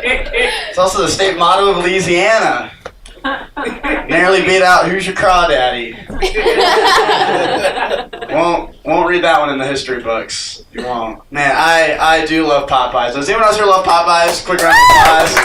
Good crowd. Hot take, Popeyes is my kink. I'll say it. I'll just go out and say it. Popeyes is my kink. I think I've actually had Popeyes that's better than some sex I've had. Right? I think that scans. And you're probably like, maybe you're just bad at sex. Yeah, probably. Alright? I'm a straight white dude. We're like great at being bad at sex. It's like one of the things we're good at. It's like that, ruining everyone else's fun, and having hair that does this. That's just what straight white dudes have. That's great. Oh man. When I was a kid, I used to get made fun of a lot. Big surprise. So I do comedy. And I used to get called Sid the Sloth. Called Sid the Sloth. This one girl named Lisa came up to me one day. She goes, Tad, you look like Sid the Sloth. And I was like, yeah, Lisa, you look like a girl whose parents are getting divorced. And it was funny because it was true, but I think it was also funny because her parents didn't love her enough to stay together. You know? No one else? Cool. That's fine. Just me. I really didn't like her. It was great. 2019, anyone got any New Year's resolutions or keeping track of? We're like 2 months in now, yeah? Just real quick, just someone scream out their New Year's resolution. Anyone? Being an asshole. All right. Nice. You're killing it, dude. Crushing it. Beating up more nerds. Ooh, another good one. That's, I think. We'll come back to it. You'll find out.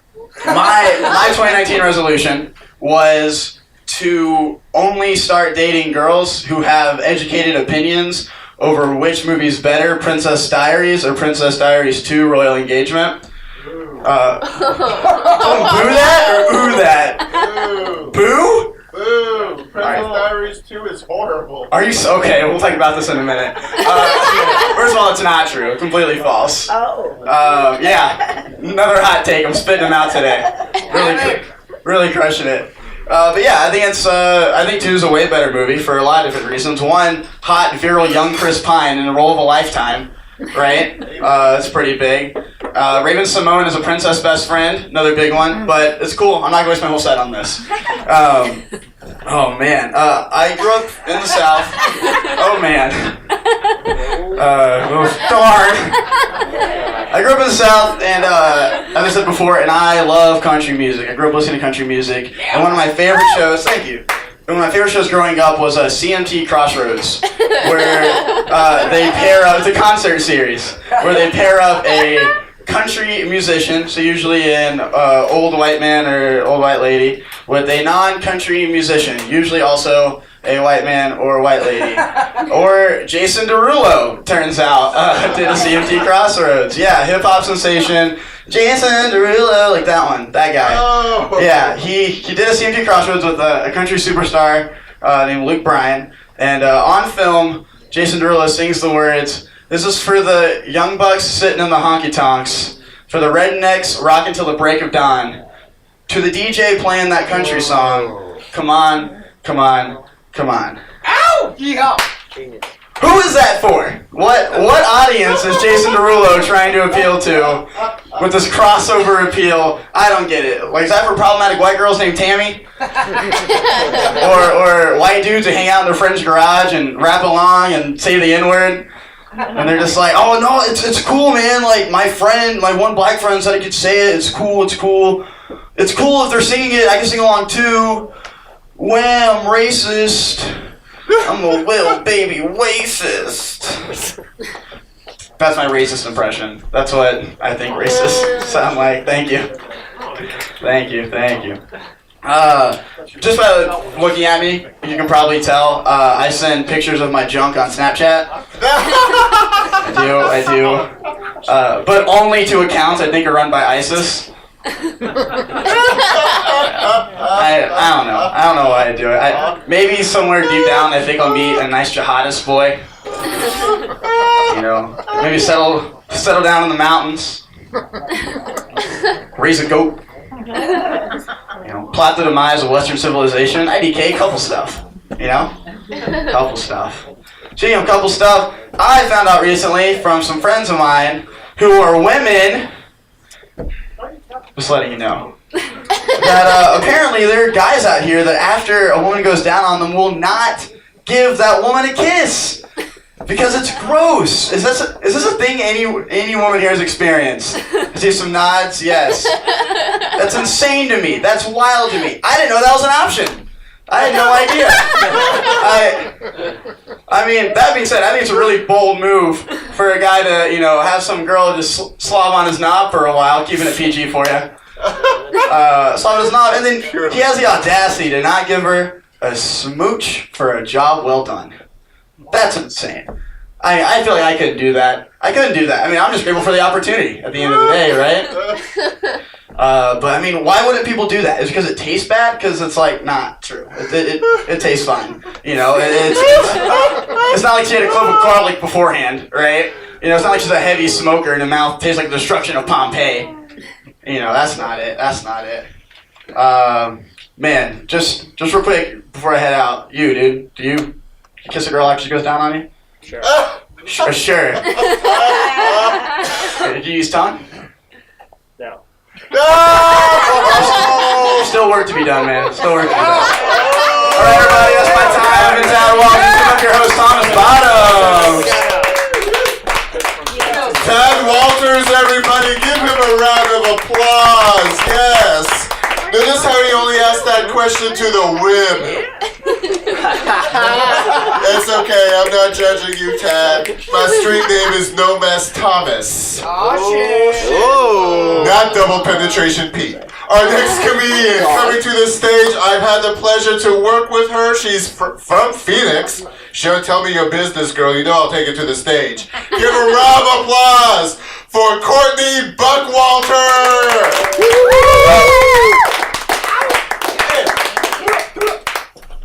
Thanks. Yeah, I'm from Phoenix. Woo! Woo! Why the hell did I move here? I don't know. But yes, so my name's Courtney Buckwalter. A lot of white people today. Woo! Yes. But actually, I am half Mexican. So clearly, if the tall stature and pale skin didn't give it away, it was that last name. Definitely, I think so. But it was so funny because, like, growing up, like, I didn't know that I was different than my cousins. Like, I was really proud to be a Mexican. And so I used to do ballet folklorico dancing. Does anybody know what that is? Yeah. What is it? What's ballet folklorico dancing? Hey, that's where you put on them nice dresses and do your thing. Nice dresses and do your thing. Okay. Quinceañera dresses. He says quinceañera, a little different.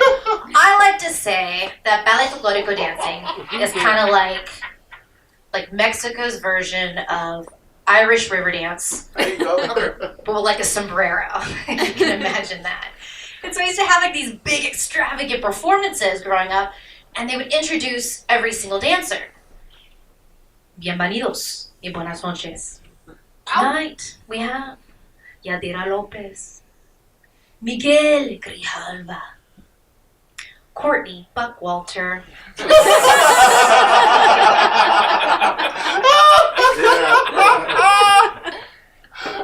Gracias. Gracias. Right, and my dad, he'd be so ecstatic just watching his big white snowflake, just right dead center. And my dad's actually, so he's the Buckwalter, but he was adopted, and then he grew up in Peru. Yeah, so he thinks he's a Latino, right? But with abandonment issues. Just kidding, he doesn't think that, no. But I do. 100%, yeah, he's got some issues. Nothing was ever good enough. Oh, goodness. What else? It builds character. I know earlier there were some comics talking about dating apps. I mean, who uses them out here?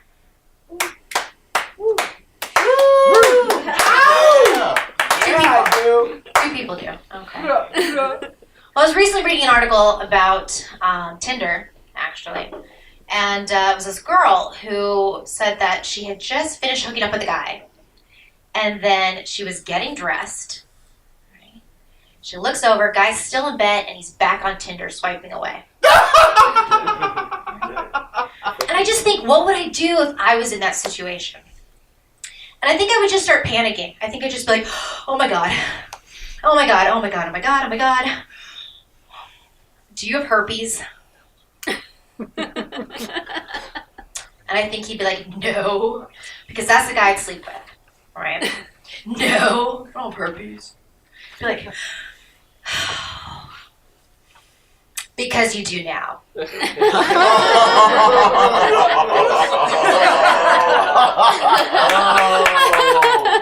And then I just leave. Right? Make him freak out for 4 to 6 weeks, Keep checking, But I think my luck. Thank you. But I think my luck, he was actually texting his mother. He's like, I just met this really great girl. I really feel like this is going somewhere. I just like to jump to conclusions, don't I? I really, really do. I'm single. Thanks. Actually, I recently just went through a breakup. I feel like I'm like Thomas Bottoms here. I really like my brown guys. I really do. I like them tan. But not only tan, I like them tiny. Right? Yeah. I can fit them in my pocket. That's what I like. I don't think my femininity depends on me being smaller or tinier than the guy that I'm dating, So I don't mind, going to the grocery store with him and my baby Bjorn, picking out produce. I don't mind. And I don't mind going to birthday parties with him on my hip right here, Just walking on in saying, go ahead, have fun. Have fun. I appreciate the littleness, the tininess of him. He's just like a little tiny chinchilla. That's what I like. And, I recently just broke up with him, unfortunately. And he was so sweet. He was so sweet that after I broke up with him, he sent me off on the train with some snacks. Isn't that the most precious and most saddest thing you've ever heard? Hashtag doormat. Just kidding. I wouldn't say that. No. But I don't know. I think, it's just living here in Chicago. This big, expensive city of Chicago. Does anyone else have trouble paying the rent? Anybody else? Woo! Okay, good. I'm glad I'm not the only one. But you know what I like to, what I really feel like I can relate to is that show on the Food Network. Do you know what I'm talking about? Chopped? Yeah. Yes. What is Chopped about? Food competition, cooking up dishes. Food competition, Yeah. cooking up dishes, yes. But there's always mystery ingredients, right? And so they always give these odd ingredients and they cook these amazing, like, artisanal dishes, right? They're always like, on tonight's show, you must cook using focaccia bread, miso paste, and cod. And they always cook this crazy contraption. So when I'm standing in my studio apartment in front of my refrigerator, I like to look in there and pretend that I'm on Chopped, right? Courtney, on tonight's show, you must cook using off-brand Lucky Charms, Kraft single cheese, and one dry chicken wing. Your time starts now. And then I create some crazy concoction. I like to introduce it, right?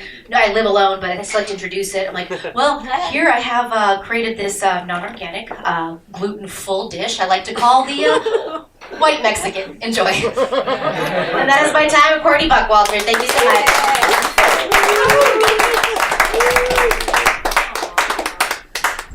Keep it going. So your ideal date would be Vernon Troyer? Courtney? Sorry? Your ideal date would be Vernon Troyer? Or any of the Munchkins? Mini-Me. I don't know. Vernon Troyer was Mini-Me. I don't know. No, the little guy from Austin. Yeah, Austin Powers. He was Yeah, too Austin. white. He Huh? was too white. Oh, he was. Yeah, he was very Okay. white. I like him brown. All right. Now, I have a question. I used to work. tattoo. There you go. Yeah. I worked at a company for 26 years, and I always worked. I had the luck of working off shifts, either midnight till 8 a.m. or 4 p.m. to midnight. And the nice thing is, they didn't track where I went to on our company PCs. So my question is jailbabes.com considered a dating app? Has anybody ever gone to jailbabes.com? You have, I take it. You've heard of it. Have you? Okay, you know what I'm talking about.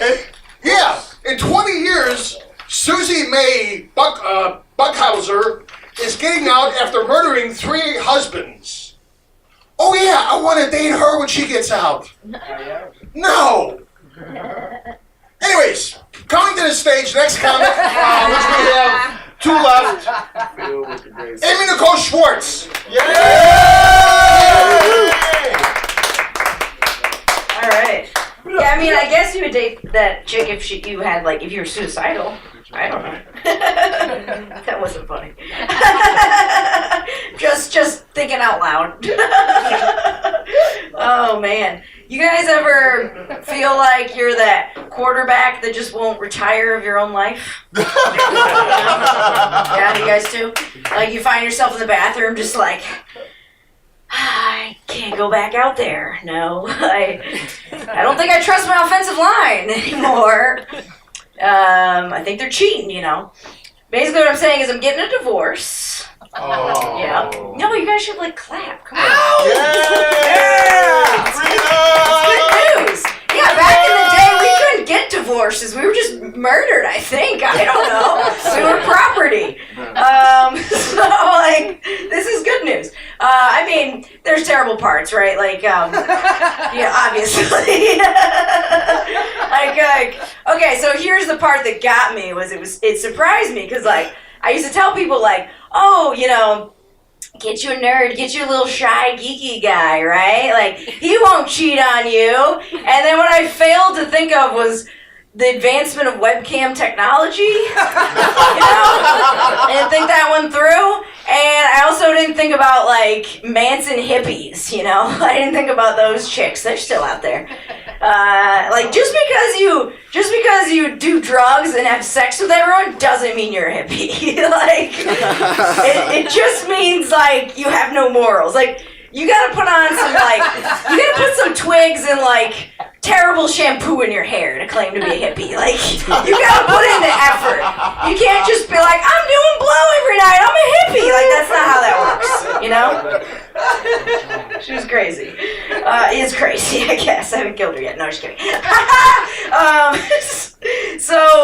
One funny thing about it too was like when it first happened, I confronted him, and he was like, "Oh well," this is one thing he said to justify it. He said, "You didn't make me feel attractive enough, right?"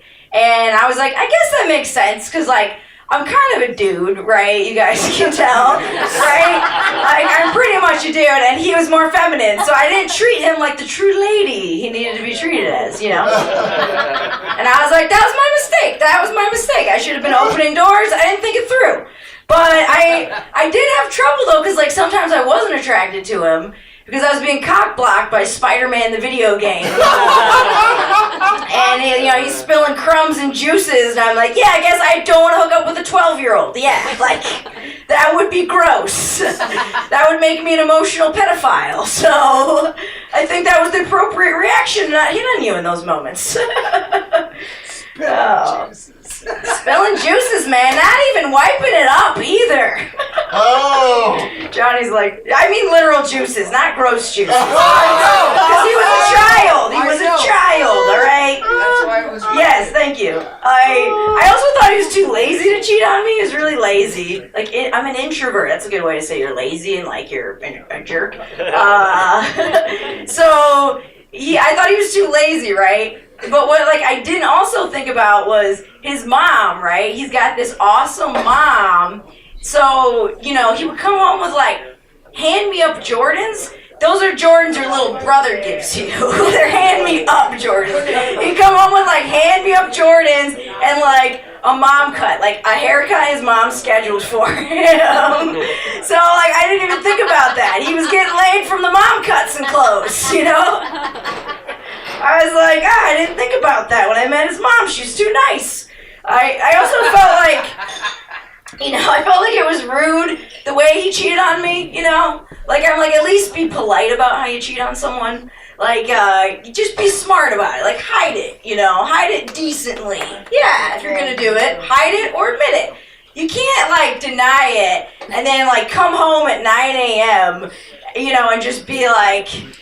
Just humming to yourself like, zippity-doo-dah, zippity-day, my, oh my, did I get laid, hey, what's up? No, I just fell asleep drunk at this chick's house, no big deal. You can't do that, right? No, like, it's insulting. Cover your tracks. Like, don't hook up with someone I know, like, be smart, go a town over, like, geez, man. Insulting. Also, so the webcam stuff, the, like, frugal part in me was mad, right? Because I'm like, you can get webcam girls for free, man. Like, you're paying for webcam girls? This is insane to me. And then I found out why he was paying for webcams. It was like erotic asphyxiation videos, custom, fancy, masturbating with his pinky up. So I was like, no, this is ridiculous. And then he told me that this is the crazy part. So he told me that the night he cheated on me that week, he felt like a shell of a human. He felt terrible because I accused him of not having any remorse. And then the next thing he said was even crazier. He said, I was so depressed, I was looking for belts in the closet to hang myself with. And he's 6'2". So I was like, BS, man, you're too tall to hang yourself in that closet. I don't even think I can hang myself in that closet. And you just be like jerking off while doing it. Like, it's like, asphyxiation. I'm not swearing, you know, for the radio, but I guess I'm walking the line. All right, I'll end on this. You guys, I'll change topics. What do you think? Benjamin Franklin. Best dad ever, worst dad ever? No one's gonna answer? All right. Yeah, Franklin. Best? All right, we got best. I think it's funny. Okay, I'll ask you another question. I know I'm asking you guys a lot of questions. Do you know Ben Franklin's son's name? Jerry. No, you guys. Lies. Didn't even sound confident. So, all right, so Ben Franklin, we all know him for electricity, right? He had the kite, he flew it in the storm, he tied the key to it. Real cute. So what else is really cute is he brought his son along, and he made his son hold the kite string the whole time, right? And then, like, you gotta imagine, he told his son, like, hey, little Billy, when the reporters come around, you'll be in the history books forever, right? But what happened when the historians came around, the reporters came around? Ben was like, yeah, that was all me, pushed the kid aside, and he's like, and I banged your wife. He banged a lot of wives. All right, I'm ending on that. Smoke weed every day, Ben Franklin. All right, thanks,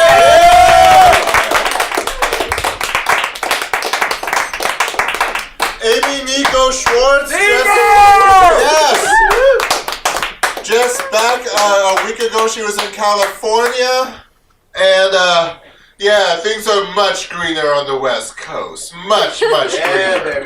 Chicago's just white, not vomit though. We don't have the vomit in the alleys of New Orleans. We ain't got that.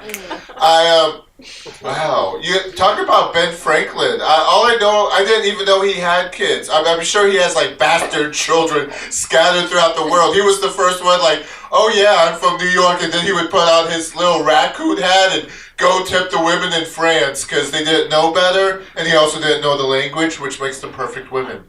Now we're gonna bring up our final comedian. This man is always a joy to work with. I love his wife. Give a round of applause for Nick Bighead Jae!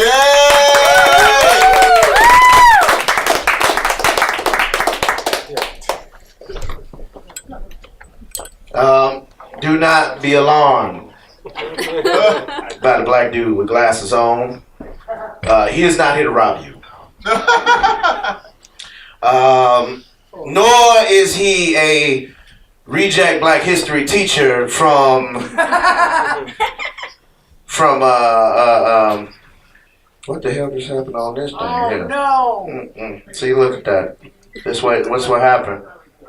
Anyway, nor is he a reject Black History teacher from a closed CPS school. What's up, knuckleheads? Big heads in the building. Shakers, pull. How the heck y'all doing? Yeah, I had to keep that PG. He had to keep PG for you. That's what's up. That's what's up, man. It is great to be here. Bighead has been out of the scene for about a good 2 years doing comedy because he had got married. Yeah. Finally. Had a beautiful child. Ow! Yeah. She's now 2. And you know, lots of things have changed for Bighead. I mean, Bighead has gone ahead and bought a new car. Yeah, Bighead's got a new car. It was cool too. Bighead has never felt more American in his life because he bought a Jeep. He bought a Jeep, seriously. Because you can do whatever you want to do in this Jeep. Like literally, the Jeeps are just beautiful, and this is not like a thing or advertisement for a Jeep, but at the same time, you need to get you a Jeep if you're in the city of Chicago. You know, because we get snow and shit. You know, we get snow, all that kind of stuff in Chicago, and literally, Bighead feels proud because he'll come outside, see the nice little guy in his wonderful German BMW, trying to get out of the snow and ice. Just spinning tires, you know, burning the rubber, really. And Bighead will come out with the family, get in the Jeep Renegade, turn on the car, and about after 5 minutes, pull over all that snow and just ride on out. And every time, you know, Bighead just wants to say, Jeep, #America. It just makes sure it just comes out, you know. When you're in traffic and everybody is all lined up down Michigan Avenue, you look over at the sidewalk. Run on that one and just ride out. Jeep, #America. You know, when Bighead wants to get to work in like 5 minutes, and really has to get to work in 5 minutes, run on the median, ride out, Jeep, hashtag America. He has never felt more American in his entire life. I'm telling you. I'm telling you, man. I appreciate that. But Bighead's has had his first child, which is why he took out on comedy for a while, because you know, you do the smart thing, you do the lovely thing, you take care of your children, you know. And Bighead said he'd be in it for the first 2 years. After that, baby, you're on your own. His daughter, his name is Uni. She's beautiful, and short for universe, because we couldn't decide. You know, Bighead wanted to name a universe to give homage to the universe, and my wife wanted to name her after a video game character. If any of you play Final Fantasy, you know who that video game character is. So we split it down the middle. Y-U-N-I. We spell universe, half a universe with the letter Y. Her name is Uni. Now Uni is great, but at times she gets on Bighead's nerves, especially when Bighead trying to get some. You know, because this child is like the freak ref. You understand? See, y'all over here, y'all must don't have kids.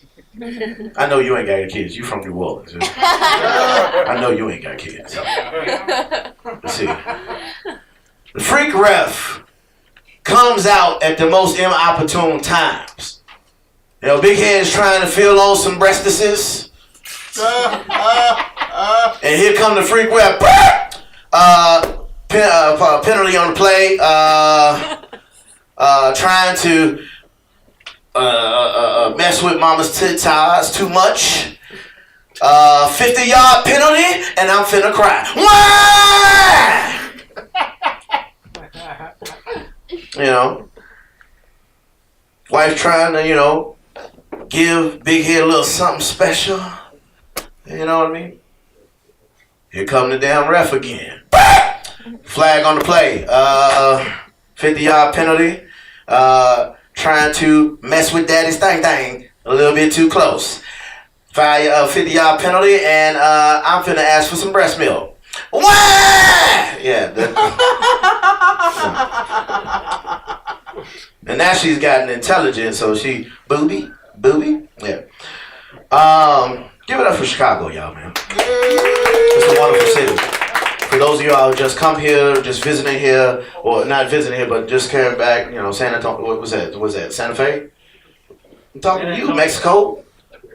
I'm talking to you. No, I'm from Phoenix. Phoenix, there we go, Phoenix. San Antonio. There we go, I'm sorry. San Antonio, Phoenix, there we go. New Orleans. I mess with you, New Orleans, because I lived there 10 years. This is a great city. I mean, we have the best transportation system in the world, hands down. I mean, you even get exercise with your transportation. Those who are from Chicago know what Bighead is talking about. You will run 2 blocks for a bus, get to the bus stop, the bus driver will look at your ass and drive the bus. Bighead lost about 40 pounds last year, running from bus stop to bus stop to bus stop, and still missed the train. Which is why he bought that car.